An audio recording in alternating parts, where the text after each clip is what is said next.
One Stop Body Needs, welcome to Osborncast, Osborn Podcast with me Tata. One Stop Body Needs, ketemu lagi sama Tata di Osborn Gym Kalibata Plaza lantai 1. Sekarang aku deg-degan, sumpah demi Allah deg-degan ditemani dengan idola. Kenapa idola? Karena ini teh pertama kali ya kan di Indonesia ada ajang pencarian bakat nyenyong-menyenyong gitu ya. Secara aku teh pengen jadi penyanyi dan tuh jadi gitu. Dan sekarang ketemu penyanyi aslinya. Aduh, Ang Lucky Damang. Alhamdulillah baik Teteh. Asa tau gak sih jadi mimpi jadi kenyataan guys. Masya Allah. Sumpah demi Allah. Aduh, terima kasih banyak. Atur nuhun. Udah nyanyi aja ya langsung boleh nggak? Udah langsung nyanyi. Langsung Jangan atuh entar terakhir biasanya. Oh gitu? Oh gitu iya. Jadi ngobrol hal gitu Ngomong ya? aja dulu. Menikah belat gitu pengen dengerin nyanyi Gusti ya kan? Ya udah, Disimpan dulu ya. Disimpan dulu. Aku mau nyapa dulu buat viewers ya. Osborners. Semuanya. Senang banget aku bisa diundang sama Teteh Gelis, Teteh Tata. Satu hal yang sesuatu hal yang sangat bermanfaat buat aku jujur, karena kita kan ngobrol nih pastinya banyak banget yang bakalan mana tahu menjadi inspirasi. Amin ya Allah. Mana tahu juga yang di luar sana pengen lebih banyak tahu tentang Osborn Gym juga pastinya luar biasa. Thank you once again Teteh for invite me. Sami, kita yang makasih ya nggak sih Osborners, coba ada ketemu, aduh, Pangling nuhun. Dulu teh ajang pencarian bakat itu berapa tahun yang lalu coba Gra? Tahun 2004. 2004 ya. Jadi udah 2 dekade. 2 dekade. Kurang lebih 20 tahunan, 20 tahun lebih lah. Karena kan generasi pertama ya, 2004 ya, pertama. Kan? 2004 tuh pertama langsung jeleger gitu ya di Indonesia. Ada. Ya kan, bersaing dengan luar ya biasa. memang kalau ngomongin masalah ajang kompetisi ya, jadi memang kebetulan aja di eranya aku itu kan belum terlalu banyak ya Teh ya. Tapi memang sebelum ikut Idol aku memang sering ikut kompetisi-kompetisi lainnya. Kalau dulu kan zaman masih ada TVRI itu ada Asia Bagus. Ya, Asia Bagus. Terus ada CTI juga sempat bikin kan. Nah, aku ikut tuh. Bintang radio televisi remaja juga ikut. Nah, puncaknya memang kebetulan di 2004 ada pendaftaran Idol, ya udah aku ikut. Ikut ngantri-ngantri itu kan? Ngantri atuh. Berapa ribu itu? Zaman aku berapa ya? 14 ribuan apa ya kalau nggak salah ya. Pas. Jadi ada cerita lucu. Jadi pada saat lagi audisi itu kan zaman dulu kita tuh harus daftar melalui internet ya. Jadi mesti ke warnet dulu tuh gitu kan. Daftar. Belum Pak, handphonenya belum bisa ini ya. Zaman dulu. Bener. Nah udah gitu kita ambil undangan dulu. Masih ingat IX zaman dulu ya? Kita ngambil undangan di IX zaman dulu. Itu panjang. Nah pas sampai di meja registrasi nama saya tuh nggak ada sebenarnya. Nah itu terjadi sesuatu hal yang jujur bikin drop pada saat itu. Tapi pada akhirnya temen kasih tahu nih, nggak apa-apa langsung datang ke PRJ, tapi bawa persyaratan lengkap. Ya udah akhirnya gue datang ke PRJ subuh-subuh jam 5, ngantri di yang belum dapat undangan. Itu kan tahu kan PRJ tuh gedungnya kan muter gitu kan ya. Jadi dibagi beberapa sisi gitu. Pokoknya aku waktu itu ingat banget ngantri di bagian yang belum dapat undangan. Itu panjang. Dari jam 5 subuh akhirnya baru dapat undangan itu baru dapat formulirnya itu sekitar jam 10 pagian ya. Pindah lagi ke sisi sebelah untuk antrian yang sudah mendapat undangan.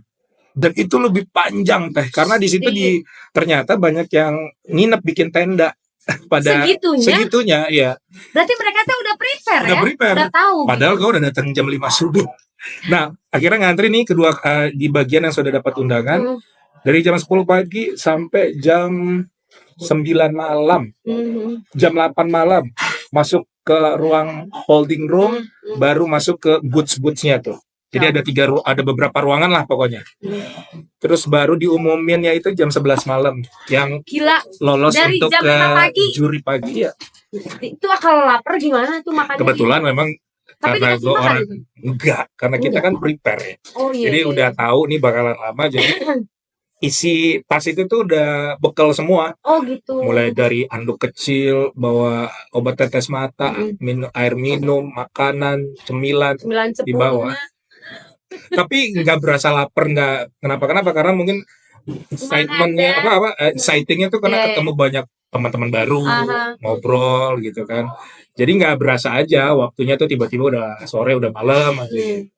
So far sih 11 baru setelah keluar dari ruang holding room, nunggu sebentar diumumin ke tahap berikutnya itu yang baru menghadapi dewan jurinya tuh.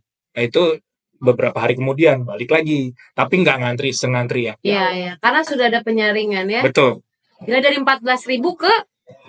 Dari 14.000 kurang lebih, terus diambil sekitar 100 ya kalau nggak salah. Yang ketemu judge ya. Gitu ya, ketemu juri ya. Pokoknya dari hasil saringan juri itu terkumpul kurang lebih 100, baru di karantina. Dari 100 itu kan babaknya tuh banyak lagi kan ya, ada penyisihan. Nah, 1, 2, 3 kalau nggak salah gitu. Waktu itu kita di Hotel Twin Plaza zaman dulu masih ada tuh. Dari seluruh kota tuh ngumpul ya 100. Terus audisi pagi-pagi lagi di hadapan juri. Ada dibikin grup waktu itu kan. Terus nyanyi masing-masing, akapela gitu kan. Terus dikasih materi, pilih lagu nih mana yang kira-kira yang cocok, yang bisa. Zaman dulu kan baru ada Walkman ya, jadi dikasih Walkman, yang belum tahu dan nggak tahu lagunya kita dengerin gitu kan. Hari itu juga. Wow. Jadi pakai -1 waktu itu. Ya udah, akhirnya baru terpilihlah dari 100 ke 30 orang. 30 orang itu babak workshop namanya. Jadi dibagi 3 kelompok. Kelompok 1, 2, 3. Kalau nggak salah aku di kelompok 3 waktu itu. Nah waktu kelompok 3 aku sebenarnya nggak masuk ke babak spektakuler karena presentasi SMS-nya nggak masuk, dikit ya, maksudnya kurang dikit daripada Karen waktu itu kan. Nah alhamdulillahnya jadi ternyata juri memutuskan untuk menambah 1 orang lagi dari 10. Nah rezekinya saya tuh di situ ya, alhamdulillah situ sebenarnya udah nothing tulus ya karena nggak masuk pada saat itu, tapi Mas Indra Lesmana dulu bilang ini baru pertama kali, dan akhirnya menambah 1 orang lagi finalis, dan akhirnya dipilih aku. Baru dia masuk ke spektakuler, jadi 11 orang. Jadi 11 orang. Itu dari awal sampai dengan spektakuler itu berapa minggu, Aduh lama ya, dari mana, dari babak audisi ya. Jedahnya mungkin nggak terlalu lama ya, 2 bulanan 3 bulanan ya. Cuman yang saya ingat dari babak spektakuler yang udah di Sarbini itu sampai grand final itu kurang lebih 5 bulanan ya. Itu di karantina? Di karantina di Park Royal apartemen waktu itu. Asik juga ya di karantina. jadi anak apartemen lah pokoknya gitu kan. Ya. Terus setelah grand final baru roadshow kan, ada konser kita tuh 5 kota plus ke Singapura waktu itu. Angkatan aku kan yang menang Joy Tobing. Iya, Joy Tobing. Jadi opening act-nya buat konser American Idol yang lagi ada di Singapura waktu itu. Jadi kita nonton juga gitu kan. Ya udah sekalian jalan-jalan. Pengalaman yang tidak akan terlupakan ya nggak sih? Seru ya. Sudah tidak mudah dan luar biasa perjuangannya pasti itu. 5 bulan karantina, belum yang kayak gitu-gitu, jadi 7 bulan, luar biasa. Iya, prosesnya memang panjang ya. Mungkin kalau orang yang nggak betahan gitu kan. Tapi kan sebenarnya kan kalau udah kenal satu sama lain, mau dimanapun ya, nyaman-nyaman aja. Paling ya ada homesick-nya lah sedikit gitu kan. Tapi yang jelas semuanya kan fasilitas semuanya tersedia, ya kan? Makan gratis, semuanya gratis. Ya? Karena kita juga pada saat karantina nggak hanya sekedar tampil setiap minggu nyanyi di Balai Sarbini kan. Justru karantina itu banyak pelatihan-pelatihan yang kita dapat.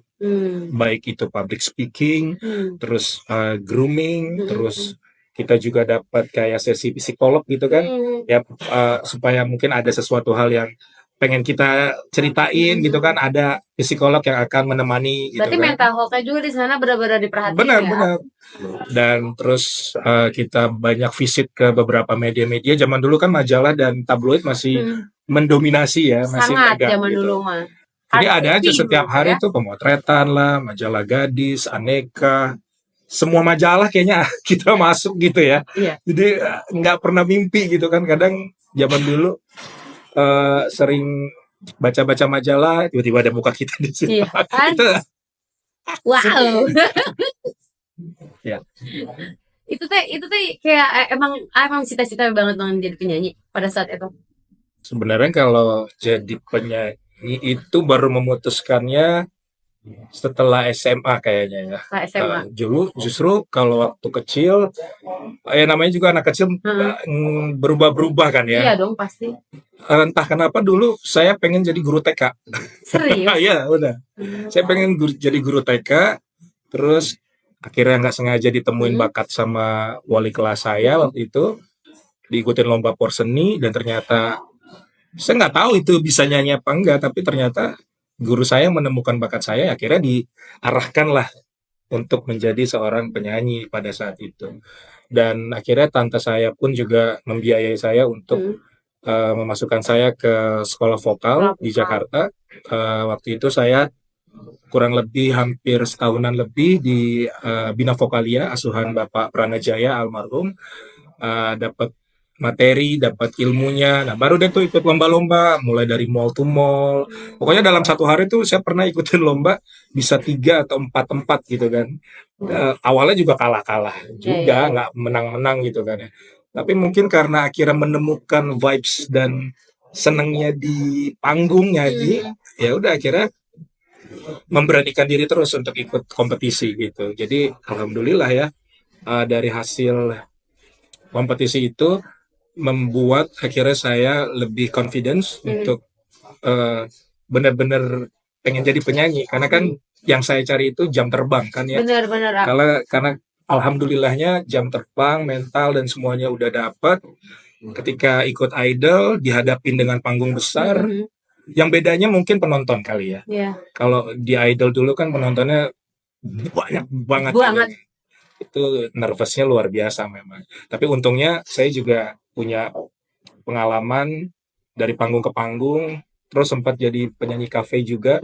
Long trip, bahasanya tuh long trip, kita keluar kota setahun nggak balik, muter aja dari Surabaya pindah ke kota satu lain, kota yang lainnya. Dan itu yang menambah banyak ilmu dari pada saat saya belajar dari panggung ke panggung. Akhirnya di idol udah nggak kaget gitu kan. Setidaknya sudah tahu bagaimana berdiri di atas panggung menjadi seorang penyanyi gitu. Ya, aku belajar satu hal yang luar biasa, pekerja keras dan konsisten ya nggak sih? Iya, alhamdulillah ya, karena kalau dipikir-pikir ya lucu juga sih ya zaman itu ya. Banyak kan orang bilang begini, ajang ini kan instan. Iya. Gitu kan, ya. Terus ntar juga hilang gitu kan. Tapi yang saya dapat dari sekian banyak pengalaman yang telah saya alamin, memang the real jungle-nya, ibaratnya tuh the real world-nya gitu kan, ya setelah kompetisi. Jadi tidak menutup kemungkinan baik yang kalah ataupun yang menang gitu kan ya. Justru kan ujiannya nih gimana nih memaintain ketika sudah mempunyai title. Yes. Ya. Karena kan ada yang diambil manajemen, ada yang tidak gitu kan. Yang diambil manajemen ya alhamdulillahnya waktu itu aku masuk manajemen 3 tahun. Nah, di situ saya belajar memanfaatkan semaksimalnya untuk bagaimana mempelajari dunia bisnisnya gitu kan ya. Karena kan pada akhirnya kita nggak hanya menjadi seorang penyanyi aja. Betul. Karena kan kita juga membutuhkan manajemen atau personal manager atau bahkan asisten. Jadi saya melihat semua ruang lingkupnya dan akhirnya pelan-pelan mengerti gitu kan ya. Akhirnya setelah kontrak habis, akhirnya sempat jalan sendiri beberapa tahun. Setelah sempat beberapa tahun juga akhirnya masuk manajemennya Indra Bekti waktu itu. Lumayan lama tuh di Bekti 5 tahunan. Terus setelah Bekti selesai, aku jalan sendiri sampai sekarang. Gitu. Nah, ada beberapa personal manager dan teman-teman yang bantu aku secara freelance ya. Jadi saya berterima kasih banget buat orang-orang yang sudah banyak membantu karir saya hingga sampai saat ini. Terutama si bapak guru itu yang menemukan bakat benar nggak sih? Betul. Karena ya itulah kadang yang kita nggak ekspektasikan gitu kan ya, ternyata ya guru saya. Ya kan bermula dari beliau ya. Betul. Jadi saya kan orangnya nomaden ya, jadi kan pindah-pindah nih sekolah zaman dulu dari mulai SD, TK, SD, SMP, SMA aja yang dari 1 sampai kelas 3. Aku di Smith dulu perhotelan kan. Selebihnya tuh pindah-pindah hidupnya gitu kan. Jadi anak baru mulu gitu kan ya. Tapi alhamdulillah setiap saya pindah-pindah itu saya membawa prestasi buat sekolah. Jadi walaupun saya tidak menunjukkan karena memang kebetulan aja yang menjadi sorotan saya pada saat itu. Kadang kan dulu kan kalau sekolah kan ada acara porseni, acara kenaikan kelas. Pasti kan kita perwakilannya harus ada tampil gitu. Siapa nih yang tampil gitu? Tiba-tiba ditunjuk aja. Terus ya mau lagi gitu ya. Karena ya udah yang saya bisa tampilin adalah nyanyi. Mungkin kalau ditunjuk pada saya itu saya nggak bisa ngapa-ngapain kan malu ya. Iya benar. Jadi pede-pede aja sih waktu itu. Ya udah, kira alhamdulillah ya terima kasih buat semua guru-guru yang sudah banyak ya kurang lebihnya mengenal diri saya gitu kan. Jadi ini ya apa namanya sedekah jariah. Amin. Benar nggak sih? Amin ya. Terus kalau dari orang tua ada emang bakat penyanyi gitu? Nah, kalau dari orang tua jujur nggak ada ya. Nggak ada. Mungkin. Berarti kalau dari orang tua nggak ada, aku juga bisa jadi. Singkat cerita, kalau dari keturunan dari keluarga, mungkin kalau mami saya hanya sebagai penikmat musik saja, bukan sebagai seorang penyanyi ya. Terus kakek saya juga penikmat musik, karena zaman kecil tuh saya lebih banyak dirawat oleh kakek dan nenek, dan saya lebih dekat ke mereka berdua. Nah, kakek saya ini setiap sebelum tidur pasti putar radio dan beliau tuh selalu memutar lagu-lagu zaman-zaman dulu gitu kan ya, lagu-lagu lawas gitu kan ya. Mulai dari Frank Sinatra, apalah, terus Tom Jones, bahkan lagu Belanda, saya ingat banget, dan bahkan lagu keroncong. Nah, jadi mungkin karena setiap hari sebelum tidur denger lagu, jadi kayak termotivasi gitu kan secara nggak sadar, nggak langsung gitu kan. Enak juga ya lagu ini, enak juga ya lagu ini. Jadi apal nggak sih? Jadi apal. Jadi lagu Inggris pertama yang saya apal itu lagu barat, My Way, Frank Sinatra. Belajar otodidak aja. Zaman dulu kan belum ada internet, belum ada apa ya. Jauh kemana-kemana. Mau nyari teks lirik lagu kan kita mesti dengerin. Iya, harus dengerin ditulis. Benar. Ini usahanya banyak banget zaman dulu. Tapi dari usaha itu justru jadinya kita jadi tangguh ya. Ya, asal kita punya kemauan dan fokus aja sih sebenarnya. Karena memang tidak ada hal yang tidak mungkin ya. Benar. Bahwa apapun yang kita mau ambil, jalan hidup kita mau menjadi apapun gitu kan, ya lakuin aja dengan sungguh-sungguh gitu kan. Walaupun tekanannya banyak sana sini, up and down-nya juga banyak, tapi ya namanya hidup, life must go on. Yes. Ya lakuin aja yang terbaik. Itu aja sih. Nah sekarang kesibukannya apa ini teh? Masih nyanyi alhamdulillah. Off air ya kebanyakan memang. Terus aku juga baru. Tapi kan off air itu banyak duitnya. Masa? Ya nggak tahu. Suka bohong. Ya alhamdulillah. Ya namanya juga pengamen. Berarti kalau ada yang mau booking off air bisa dong. Boleh banget. Silakan hubungi nama di sini. Ya, jadi 2000 setelah pandemi, alhamdulillah akhirnya saya punya album pertama kali, album solo itu 2009 sama 2013, kebetulan di label Platinum di Stara. Kontrak 5 tahun dapat 3 album, tapi kebetulan cuma dapat 2 album karena waktu itu lagi zaman-zaman toko CD pada tutup kan tuh ya, ingat ya. Nah label saya juga mengalami itu. Akhirnya yang album ketiga nggak jadi keluar gitu kan. Terus akhirnya nggak sengaja tiba-tiba ada tawaran kompetisi lagi teh. Setelah Idol, aku pikir ini the last competition gitu kan. Akhirnya dari TV tetangga sebelah waktu itu, Indosiar bikin Akademi Dangdut Celebrity. Kalau pernah tahu. Akademi Dangdut Celebrity. DA. Kan Dangdut DA-nya banyak nih ya. Iya. Nah, jadi ada khusus yang selebritinya. Aku ditelepon, mau ikut nggak gitu kan. waduh tapi dangdut, mikir gitu kan. Ada alirannya bukan dangdut gitu ya, say. Maksudnya bukan nggak bisa dangdut ya. Kalau dangdut yang santai, yang nggak terlalu bayang cekok, mungkin oke lah.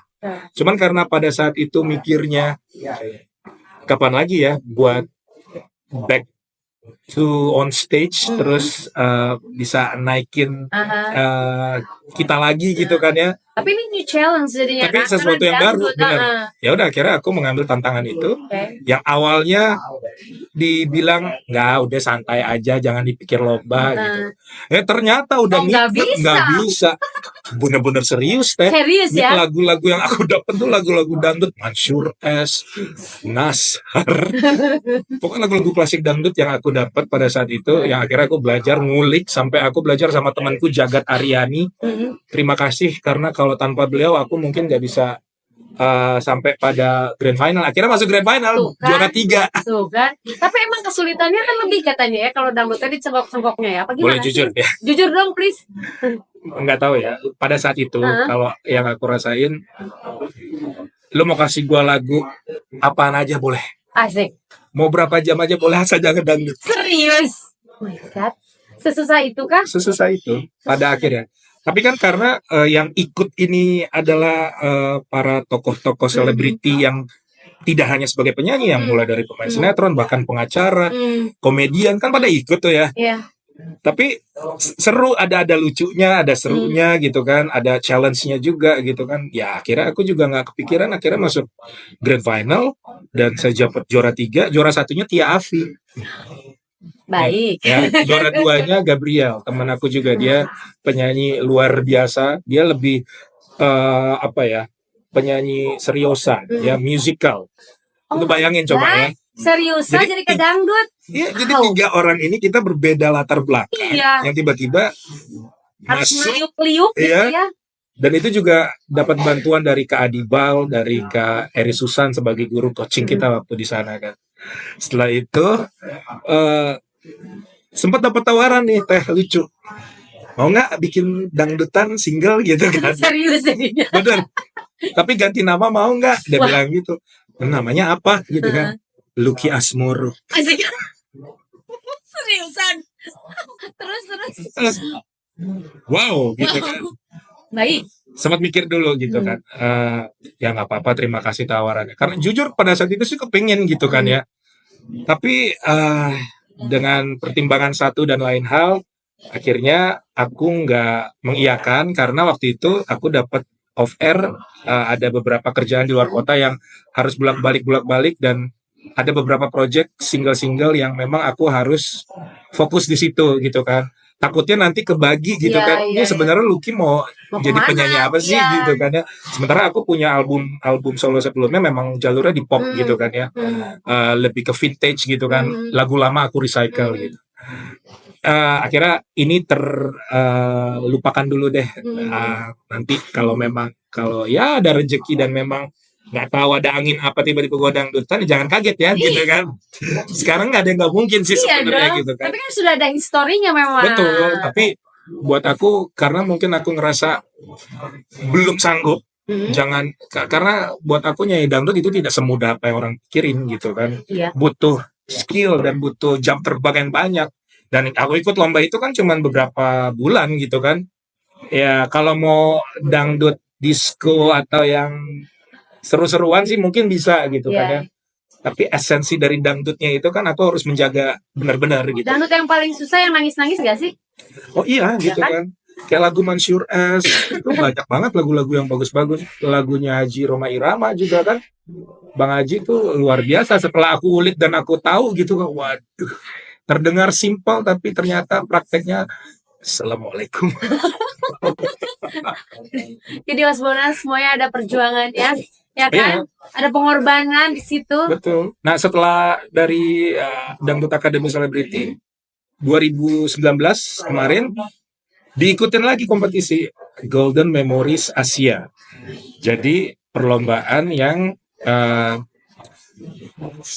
membawakan lagu-lagu memori golden lawas ya.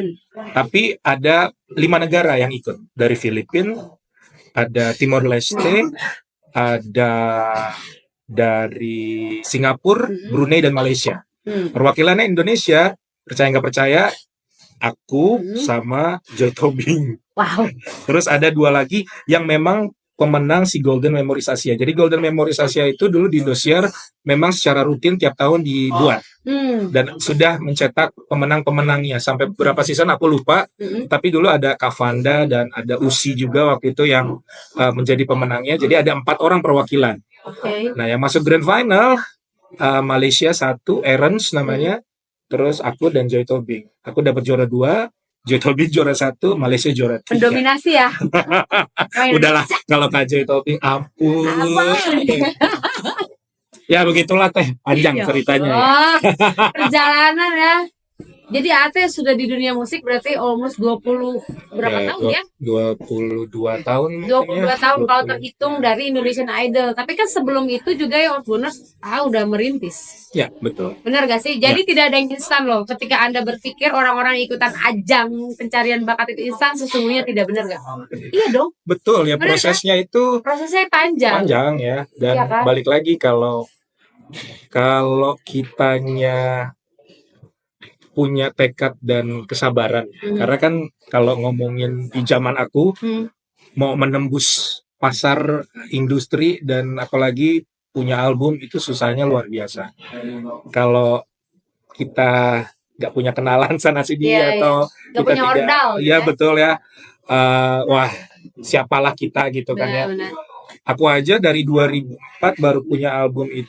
Pertama itu 2009, coba jedanya lumayan lama, 4, 5, 6, 7, 8, 6 tahun baru aku kontrak sign. Karena Ate ikutnya jalur prestasi kalau lama gitu ya, Osboners. Iya. Jadi benar-benar bukan yang tiba-tiba gue punya duit, gue bayar, yang penting gue bisa punya album, kan ada yang begitu.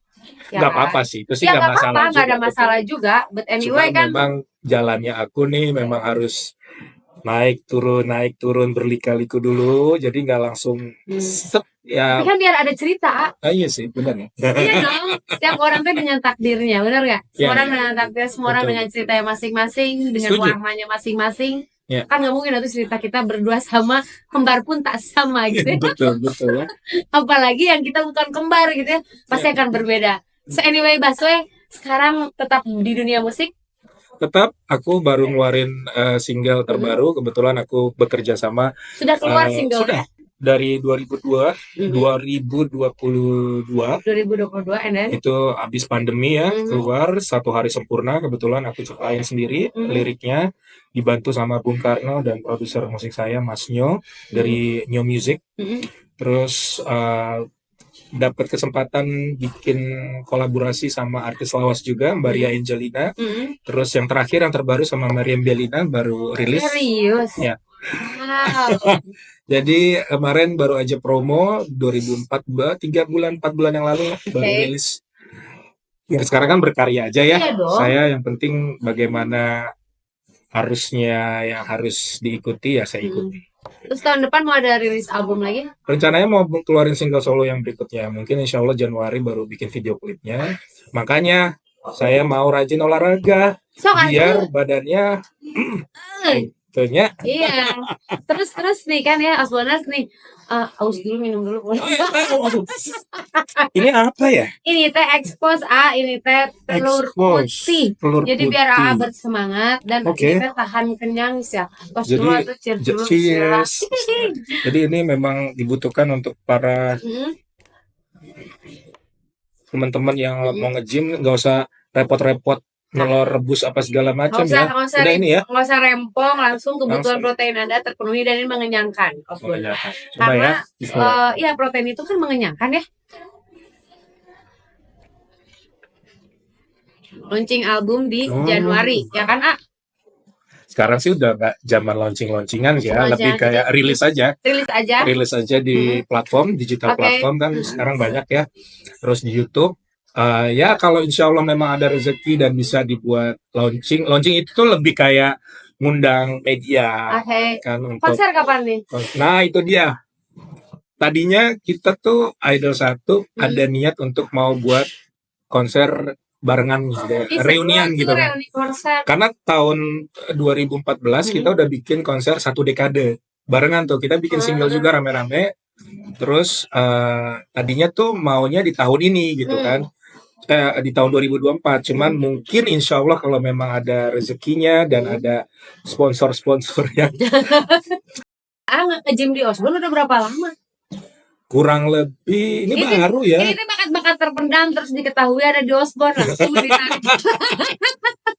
Baru sebulanan kok nggak Baru salah ya. sebulanan ya nge-gym di Osborn ya. But anyway, terima kasih banget karena ya jujur saya awalnya itu bukan tipikal orang yang suka nge-gym awalnya ya. Awalnya. Tapi karena dulu punya histori juga, saya sempat turun berat badan hampir 13 kilo pada saat itu karena nge-gym juga. Terus akhirnya udah nggak nge-gym lagi, yang saya maintain olahraga. Karena kan penyanyi ini butuh nafas yang panjang. Betul. Jadi lebih ke berenang, jogging, jalan pagi. Jadi untuk memaintain lebih ke pernapasan dan diafragma gitu kan.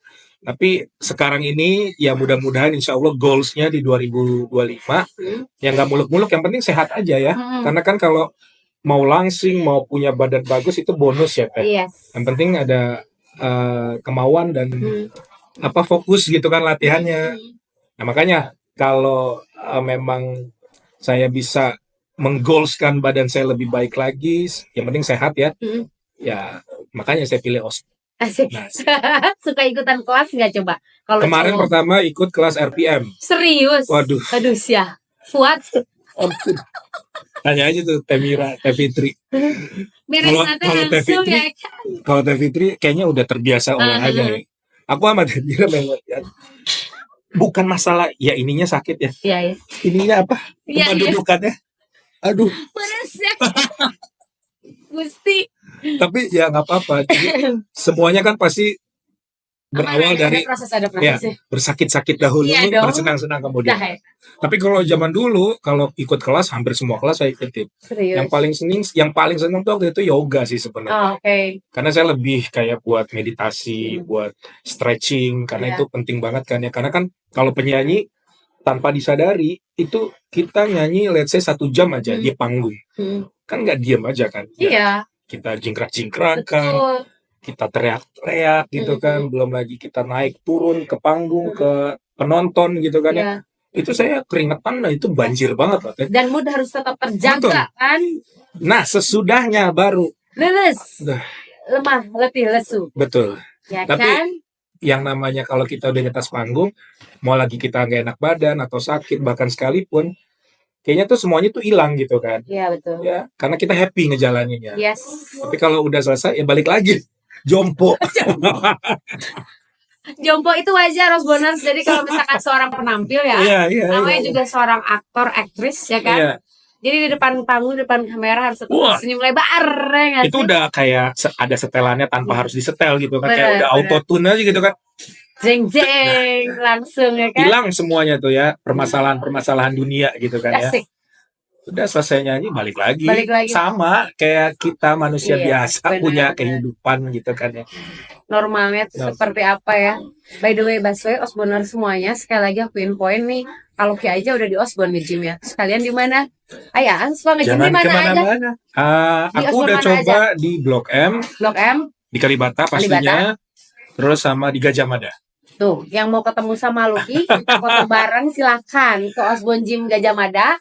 Blok M, kalau enggak Kalibata tuh. Karena kalau dari rute yang terdekat dari rumah sebenarnya lebih enak ke Blok M. Lebih enak ke Blok M. Karena tinggal naik MRT, dah nyampe.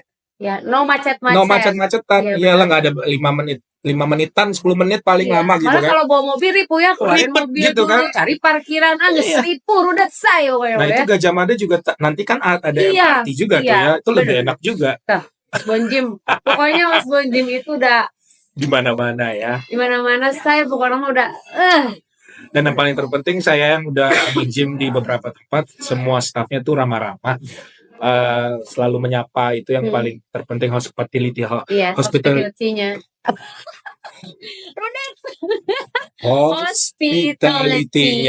itu baik. Oke, baik, cepetan yuk nyanyi yuk. Aku mau dengerin. Hap. Let's go. Minum dulu, Sang. Ini bukan es putih ya? Bukan. Bagi seret sih minum ini, tapi it's okay. Oke ya. Mas Acina tuh, Mas disediakan air putih. Asia. Maha. Lagu yang santai-santai aja ya. Boleh. Ya. Tapi kayak dangdutan boleh nggak? Gue masih resep, sumpah demi Allah. Nada-nada menggeleap gitu tuh, please. Janganlah, aduh. Ayolah. Halu, Ayolah, ayo. Malu. 1, 2, 3. Ini lagu, ini aja deh, ini lagu favorit saya. So. The colors of a rainbow, so pretty in the sky, and also they will walk. Kok gue lupa ya?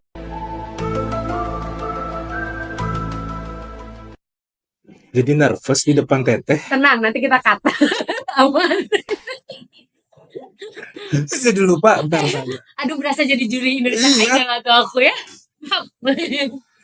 The colors of a rainbow, so pretty in the sky, and also people watching, people going by. I see friends shaking hands, saying, "How do you do?" They really say, "I love you." I hear babies cry. I watch them grow. They learn much more than I ever know.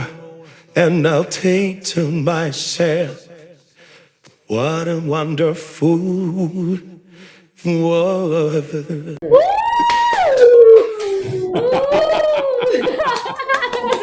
Kurang lebihnya gitunya. Itu lagu lama, lagu Louis Armstrong ya. Yes. What a wonderful world. What a wonderful world. Aduh, Gusti. Singkat tadi dangdutan seketik. Hap, ya. Nah, dia langsung ngeblank gitu. Seperti mati lampu biasanya, seperti mati lampu, cintaku tanpamu biasanya, bagai malam tiada yang berlalu. Ampun Nasar. Wah, 5.000 orang. 5.000 orang, 15.000 orang, mohon maaf. Aduh, Gusti, aku jadi menangis terharu biru ya, Teh. Masya Allah, terima kasih, Gusti Teh. Allah. Ya, kurang lebih gitu ya. Iya, itu tidak mudah ada latihannya, aku tahu. Ya enggak sih sebenarnya Tapi kalau oke, udah seret kan, aku, Teh. jadi penyanyi itu pada akhirnya ketika di panggung, selain kita membawakan karya-karya kita, kalau ada orang request atau yang punya hajat request, klien request, kita kan juga harus bisa ya untuk memberikan kepuasan gitu supaya ordernya balik lagi gitu. Of course, harus repeat atau dapat saweran gitu kan ya. Jadi ya bukan rahasia umum kalau penyanyi itu kalau udah di panggung ujung-ujungnya ngedangdutan, ya itu udah pasti. Ya, karena itu dangdutnya is the music of my country yang menghibur, bener gak sih? Betul. Kadang kan orang kayak mohon maaf ya underestimate dangdut, bener gak sih? Kayak, iya apaan sih? Dangdut gitu sudah mendunia sekarang. Kalau dangdutnya is amazing bro, dan kita harus bangga bahwa dangdut itu produk Indonesia. Betul sekali. Yang sekarang mendunia. Setuju, ya betul. Dan seperti yang tadi A bilang, tidak mudah jadi penyanyi dangdut, bukan? Jadi saya salut sama penyanyi dangdut, selain susah, tapi ada hasil yang didapat itu juga luar biasa loh. Penyanyi dangdut itu mahal. Mahal ya. Bari jeung goyangan ribu ya katanya, sumpah. Cuma gak kebayang kira. Iya, ya, oke lah. Gusti. Mas Bonars, terima kasih.